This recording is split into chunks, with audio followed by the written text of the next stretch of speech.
To our fans, my sisters and I want to extend our heartfelt gratitude for your loyalty and support, as always, but particularly this season.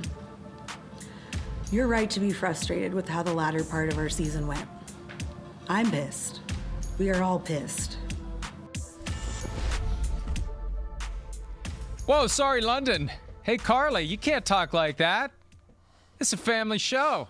This is on in prime time. That's one of those words that if you say it in London, they react a different way than if you say it in the U.S. So sorry, London, on behalf of Carlie Irsay-Gordon.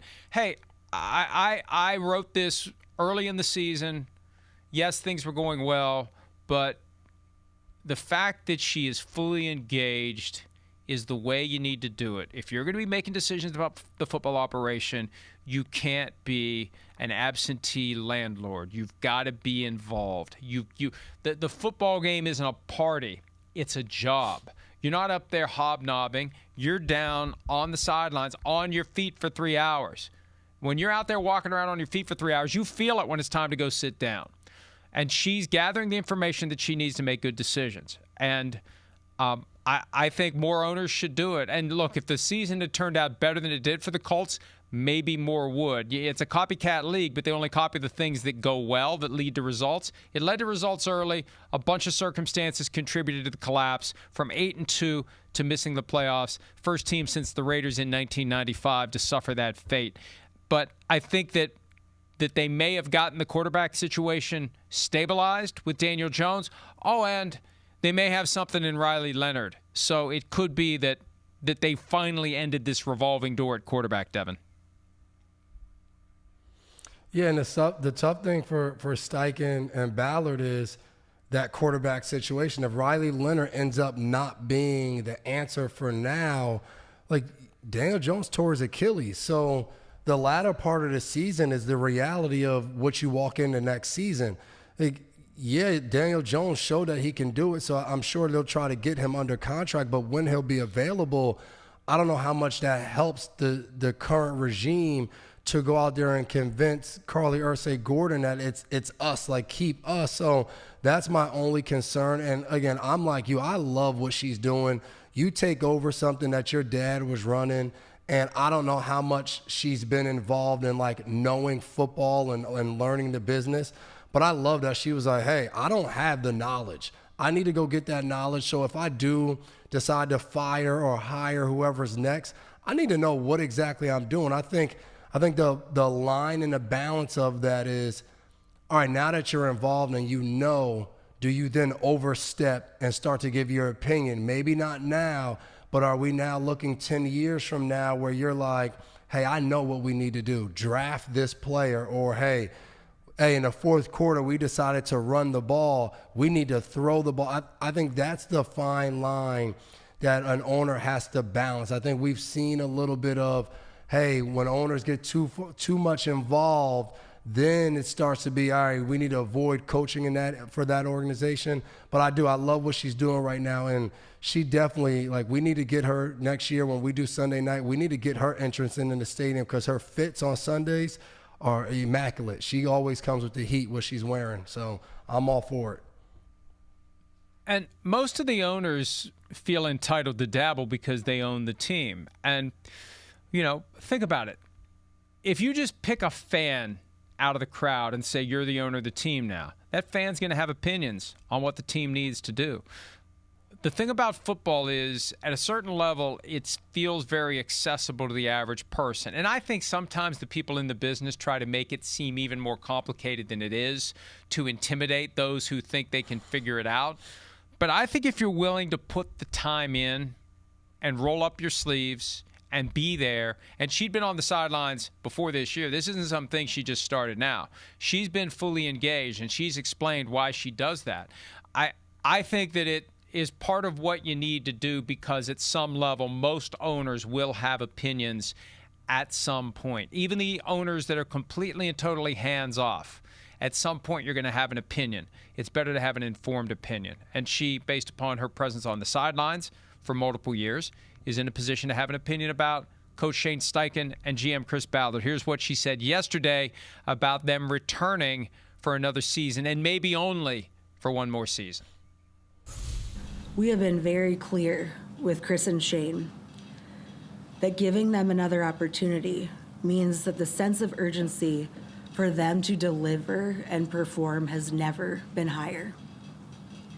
Chris and Shane are both capable of facing this challenge head on and finding a way to achieve the results that our fans deserve, which is winning games, getting to the postseason, and ultimately winning championships.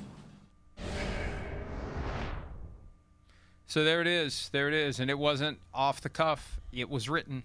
She was delivering exactly what she planned to say. There was no slip there. This is one of the realities of speaking extemporaneously for 10 hours a week with only very limited guidance that I often ignore from the production side. When you have it written down, you can't say later, I didn't mean to say it. You can't say later, I'm sorry I blurted out that I don't like the Cardinals logo. It's in your script. You had every chance to change it. That's the message she meant to send, and that's the message that's going to be received by Shane Steichen and Chris Ballard. Yeah, all I thought about was you ignoring all the times Gary's telling you to do something or say something or break. But I agree, and this reminds me of last year for the Giants when Mara came on at the end of the year and said, hey, the expectations are high. We expect to be back in the playoffs. And I remember I was on here with you, and we looked at the upcoming opponents for the Giants, and we were like, man, that sounds good when you say that at a press conference, but the reality of that is that's probably not going to happen. And I look at this Colts team, they're going to start the season with a quarterback who had a lot of success for them, who's not going to be there. Whether he signs or he doesn't sign, he's going to be hurt. So, I don't know, now we expect him to go to the playoffs more in 2026 than we did in 2025.